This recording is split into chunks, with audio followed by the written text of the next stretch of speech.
अच्छा, मेरे ज़माने से आज के ज़माने में कितना फ़र्क आ गया है। मतलब हमारे ज़माने में प्रपोज़ल्स बड़े सिंपल से होते थे। आमने-सामने बैठकर आप डिसाइड कर लेते थे, चलो जी शादी कर लेते हैं, we know each other for a very long time, if you had a love marriage etcetera. आजकल तो भैया people are getting creative with their proposals and why not.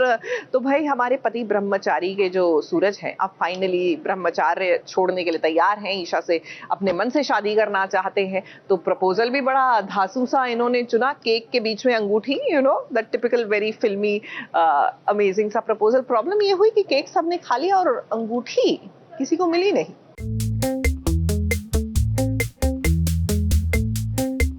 आपने केक में रिंग छिपाई है? रिंग तो है इसमें, और किधर है ये तो केक कटने के बाद ही पता चलेगा, मुझको मिलेगा।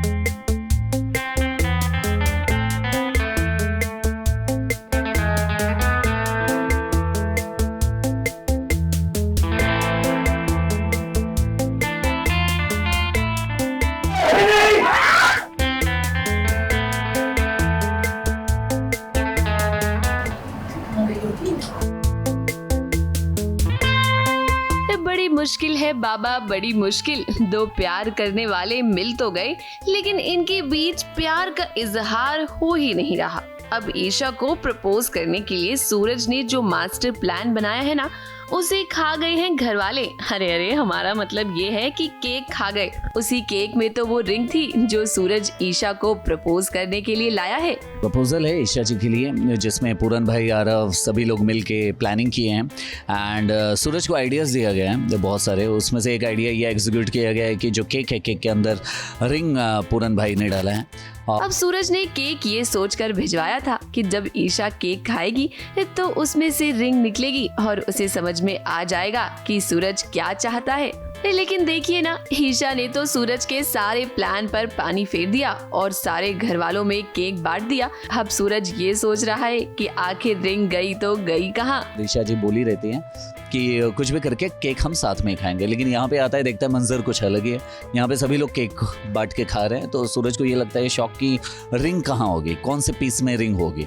तो वो चिल्लाता है और यहाँ पे पता चलता है कि ईशा जी जो है हाफ केक यहाँ पे सबको बांट के गई हैं और आधा केक जो है वो अरविंद जी एंड आरव, पूरन भाई सबको बांटने गई है दूसरे घर। बेचारा सूरज इतने दिनों से कोशिश कर रहा है कि किसी तरह वो ईशा को प्रपोज करे, लेकिन ईशा है कि आए दिन उसके प्लान्स को फ्लॉप करती जाती है। और अब तो ईशा ने ये भी ठान लिया है कि इतनी आसानी से इस सूरज की बात नहीं मानेगी ईशा। तो अब देखना ये होगा कि आखिर सूरज ईशा को प्रपोज कैसे करेगा।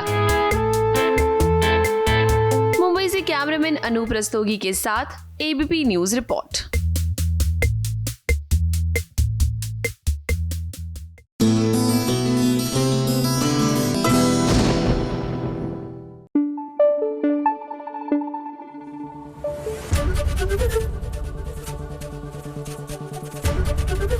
एबीपी न्यूज आपको रखे आगे।